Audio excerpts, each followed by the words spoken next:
All right, so today we're diving into some really interesting research about heart health. Uh-huh. Specifically, how just a few minutes of activity can bring some noticeable benefits. Okay. So we're taking a look at a study straight from the journal Circulation, hmm and it really kind of challenges the idea that you need to be, training for a marathon to make a difference in your blood pressure. Yeah. What's really fascinating here is just the scale of this study. Okay. Nearly 15,000 people Wow. across 5 different countries, Yeah, that's huge. giving the findings some serious weight. It's not just the number of people, though, right? They're Yeah. wearing devices Mm-hmm. to track both their activity and their blood pressure, Mm-hmm. and not just, for a little bit. Right. Throughout the day and night, that's some serious detail that we don't always see. Yeah, absolutely. And that continuous monitoring is so crucial Yeah. because it gives a much more complete picture of how these even brief, bursts of activity impact blood pressure throughout the day. So let's get to the heart of the matter.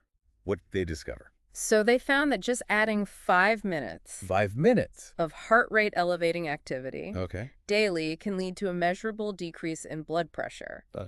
A reduction of about 0.68 millimeters of mercury for systolic Okay. and 0.54 for diastolic. Okay. I'm following you. Now you might think, well, those numbers seem pretty small. Yeah. But here's where it gets compelling. Lay it on me, of all ears. Think about it this way. These seemingly modest reductions, right, Uh-huh. accumulated over time, Right. can have a significant impact on overall cardiovascular health. Oh, wow. It's like making tiny deposits into a health savings account. I like that. They might seem small at first, but they add up to something big over time. I see. Yeah. So even though we're talking about just 5 minutes, we shouldn't underestimate the potential long-term benefits, especially when we consider the global impact of high blood pressure. Exactly. Hypertension is a major concern worldwide. Yeah. It contributes to serious conditions like stroke, Mm-hmm. heart attack, heart failure. And what makes this research so exciting is it suggests a practical way, Yeah. an accessible way, Yeah. to manage blood pressure for a large portion of the population. It's like finding that missing puzzle piece, right? Yeah. We know exercise is good for us, but this study highlights just how impactful even small amounts can be. And the researchers didn't stop there. Oh. They looked at a range of durations to really understand Okay. that dose-response relationship. Mm-hmm. So while 20 to 27 minutes of exercise Oh, wow. led to more substantial changes, Mm. around 2 millimeters of mercury drop in systolic and 1 millimeter in diastolic. Okay. The fact that even 5 minutes had a measurable impact is incredibly encouraging. So it seems like there's a bit of a sweet spot getting in those longer workouts when you can, but knowing that even a few minutes here and there can really make a difference. Yeah. Now, I'm curious, what exactly qualifies as exercise in this context? Does it need to be super intense? That's a great question. And the study offers some really practical examples. So think about everyday activities that get your heart rate up, Okay. sprinting to catch the bus, Yep. cycling to run errands, or even that brisk walk up a hill. Mm-hmm. These are all things that many of us can realistically incorporate into our days. Yeah, I love that it's not about carving out, hours at the gym. It's about finding those moments within your existing schedule. Exactly. And the study also looked at less intense activities like walking, Okay. standing. Wow. While they weren't as effective as the more vigorous exercises, they were still beneficial for blood pressure Interesting. compared to being sedentary. So even choosing to stand instead of sit, or, opting for a walk instead of staying glued to the couch can contribute to better heart health. Absolutely. And here's something else that I thought was really interesting. Right. The study found that sleep Really? actually benefits blood pressure more than sitting and watching TV. Wait, so getting enough sleep can actually help lower blood pressure? That's what the data suggests. Wow. It seems our bodies really benefit from those restful hours. Now, of course, more research is needed to fully understand this connection, Right. but it's a fascinating finding and definitely something worth thinking about. I think a lot of us kind of have this all or nothing mentality when it comes to exercise. Uh-huh. Like if we can't commit to a full hour-long workout, it's not even worth it. Yeah, This research kind of flips that on its head. it really does. And I think it's so empowering, to Yeah. know that we can actually make a difference with Mhm. these, small, manageable changes. Yeah.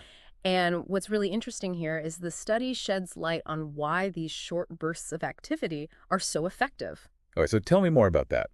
I'm always fascinated by the science. So it turns out that even these brief periods, right, of elevated heart rate, they trigger a cascade of these beneficial physiological responses within the body. Okay. So, for example, they can improve what's called endothelial function, which is essentially how well your blood vessels dilate and constrict. So it's not just about burning calories or building muscle. It's about improving the way our blood vessels actually work. Exactly. And there's even evidence to suggest that these short bursts of activity can also lead to improvements in insulin sensitivity, Okay. which is crucial for regulating those blood sugar levels. It's pretty amazing to think that we can, like, positively influence so many different aspects of our health with just a few minutes each day Right. of activity. It highlights the interconnectedness Yeah. of our bodily systems. And speaking of interconnectedness, let's go back to that finding about sleep for a second. Yeah. It's not something we typically think of when we think about heart health. Right. But this study suggests a strong link. Definitely. What is the thinking behind why sleep might be so beneficial? Well, there are a few potential mechanisms at play. Good. During sleep, our bodies have a chance to repair and restore themselves. This includes lowering our heart rate and blood pressure, giving our cardiovascular system a much-needed break. It's like hitting the reset button each night. Exactly. And there's also evidence that suggests that, good sleep hygiene can help regulate hormones that actually influence blood pressure, Okay. such as cortisol. Mm, And when we're sleep deprived, yeah, chronically sleep deprived, right. those cortisol levels tend to be elevated, which can contribute to hypertension. So it's not just about, the number of hours we're sleeping, but also the quality of that sleep. The quality, exactly. So making sure we're getting restful sleep Mhm. can really impact our heart health. It's all connected. Yeah. This study really underscores the importance of that holistic approach Mm-hmm. to what we're eating. We Yeah. can't just focus on one aspect of our health, in isolation. Yeah. It's really exercise, sleep, diet, stress management.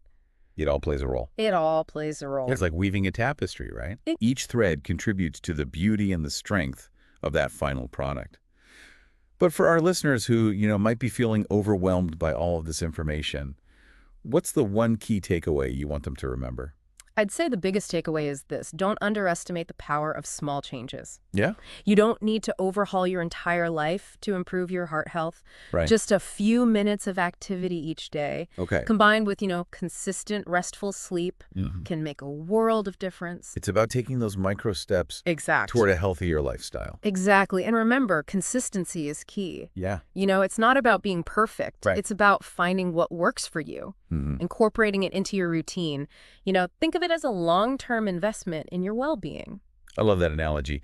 And what's so great about this research is that it gives us concrete, actionable steps we can take. Absolutely. And speaking of actionable steps, why don't we brainstorm some ideas? Okay, game on. I'm ready. So for starters, let's revisit those everyday activities that can get your heart rate up. Mm-hmm. Instead of taking the elevator, opt for the stairs. Okay. Park a little further away from your destination and enjoy a brisk walk.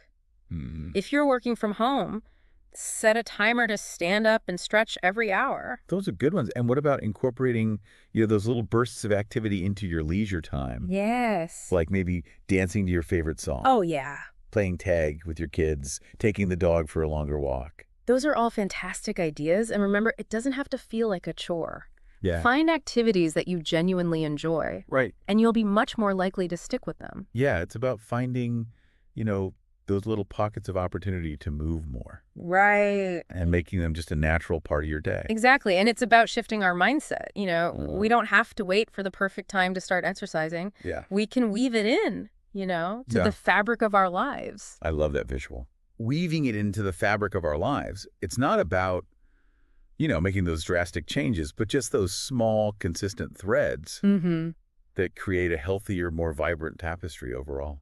And, speaking of weaving it in, Yeah. one area where I think a lot of us can probably make a difference is our workday. Oh, yeah, for sure. So much of modern work involves sitting Sure. for hours on end, Totally. which we know isn't good for our cardiovascular health. Yeah, so what can we do about that? How can we incorporate more movement into our workday, especially if we're, kind of tethered to a desk? So there are actually quite a few things you can try. Okay. For example, if you're on a phone call, to stand up and pace around while you chat. Okay. Instead of sending an email to a colleague in the next office, Yeah. walk over and talk to them in person. Yeah. And if you're attending a meeting, suggest a walking meeting instead of sitting in a conference room. Oh, I like that one. I like that one. And I've even heard of people setting up their workstations so they can alternate between sitting and standing.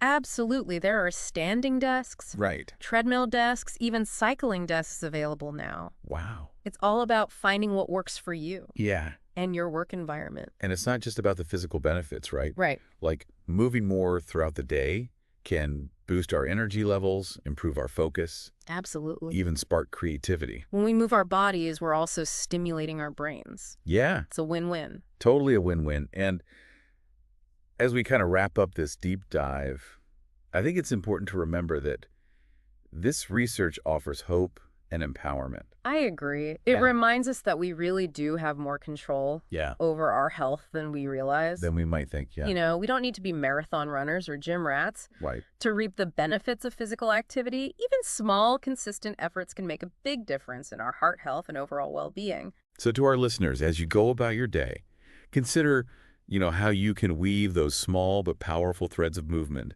and rest into your life.